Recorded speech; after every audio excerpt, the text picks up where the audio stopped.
In this episode, Tim asks, is salary transparency a good thing or a bad thing? I guess it depends on your culture.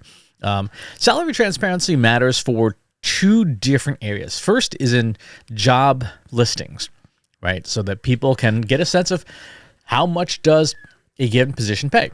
Now, transparency in job listings is good for the job seeker because it allows you to look at a position and say, okay, are they funding this position appropriately? It is less good for a company, obviously, because if everyone is publishing salaries on job listings, then the incentive is for job seekers, particularly for commodity jobs, to pick the highest paying company and apply there first, right? So the companies that pay the most will naturally attract the most candidates, all other things being equal. That obviously is a problem for companies where you don't have the budget to pay top dollar for position. Those folks who, kind of like Google search listings, those folks who are in position 3 or position 10 or page 2 of a set of job listings for listing by salary, they're going to have a harder time attracting talent. And in general, for the commercial sector, that's not necessarily a bad thing. It certainly is good for workers. Where it could cause issues would be for nonprofits, right? Because generally speaking, nonprofits can't afford to pay as much as regular private sector companies. They just don't have as much budget. But on the whole, I think it's a good thing for job markets because it makes salary something that is competitive, that companies have to pay attention to and pay commensurate to the need that they have for talent. Now, again, if you're running a company like I do, I co-own a company, that is a challenge, right? And so we would have to do other things to highlight. If we can't pay top dollar for a specific kind of talent, we'd have to do other things to say, here's some parts of working at, say, Trust Insights that could make up for not having the biggest salaries listed. For example, we might have a culture that's not toxic, right? So you will not be asked to work 90 hours a week but only get paid for 40. We might advertise that we are minority and women owned, right? If those are things that are important to you. We might advertise on our environmental practices if that's important to you. So just like price isn't the only factor when you're purchasing something, salary is not the only thing that people consider with job listings, but it is one of the first things. And we are seeing trends now in the industry, particularly in places like California, where everybody has to list salaries. And again, that's not a bad thing. It also can create extra churn within an organization, right?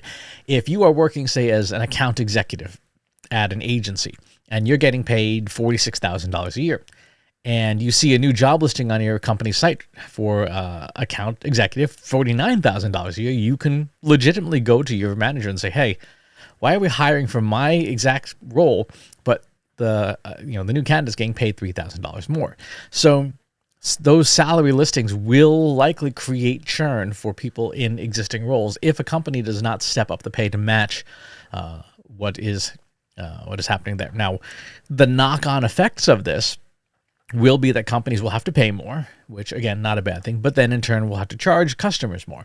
So there will be an inflationary aspect of that. But in terms of benefiting workers and benefiting job seekers, it's a net good thing. Now, the second angle where salary transparency can come into play is within an organization itself. Should you be able to see what somebody else is getting paid?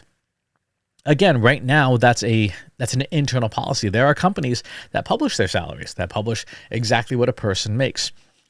I'm not a fan of that at the individual level, only because of some privacy stuff, right?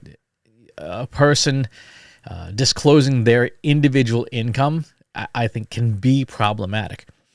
The intent is to highlight and minimize or eliminate pay gaps, where if you have, say, 10 people in an organization who are vice presidents, 7 of them are male, 3 of them are female, and the 7 males earn X dollars more than the 3 females who are in the exact same role. Or you have a case where you have 7 people who are Caucasian and 3 people who are black, and again you have a salary disparity. Publishing salary listings internally can help reduce or eliminate inequality within an organization. What I would prefer to see is that organizations move to a salary and pay system, much like the federal government does, where there are grades. There's a grade based on the title, right? GS1, GS2, GS3, and an associated dollar amount. And then a seniority column, where if you're a GS4, but you're 5 years into your role, there's an adjustment for being that senior in that role. And then everybody gets paid the same, essentially, for that role. So if you are a GS5, but you've been in the role for 7 years, you get X dollars. And if somebody else is a GS5, but they've only been in the organization for 2 years, they get this amount of dollars. And nobody has to guess, am I getting paid more or less than somebody else, right? If you're a GS5 at year 7, you get X. If you're a GS5 at year 8, you get X. That is, to me, very, very fair. It eliminates the ability for you to discriminate against somebody based on protected class characteristics like age or gender or sexual orientation or ethnicity. You are just in these roles, and then you get promoted based on those criteria. I think that probably is one of the most fair systems that you can come up with, all other things being equal. Now, are there exceptions to that rule? Of course there are. But generally speaking, that's a good way of handling it. So salary transparency, definitely a good thing for job listings, mostly a good thing for inside companies, for the purposes of reducing discrimination, for the purposes of creating more equality and more compensation based on results. That's the other part that can be tricky. So if you are a salesperson, everyone should have the same base, right? So your base is 20,000 or your draw is 20,000, and then your commissions are based on whatever schedule you've got. So you could have a commission schedule for for your first $250,000 in sales, you get paid 6.7%. For your next $250,000 in sales, you get paid 6.9%. So again, we're not allowing an organization to discriminate based on characteristics immaterial to the job, but you are allowed to pay people differently based on performance.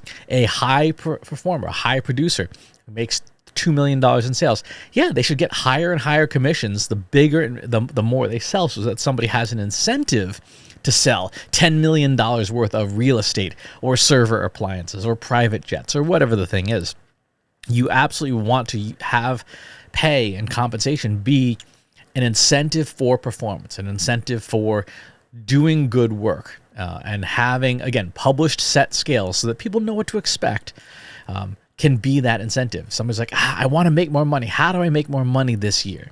You say, okay, well, you're in bracket 2, 6.7%. You got to sell an extra $250,000 to get to bracket 3. And if you can do that, your commissions go up.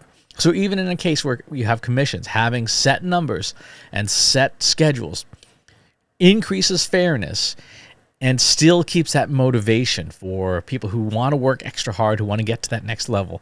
It's clear what the next level is.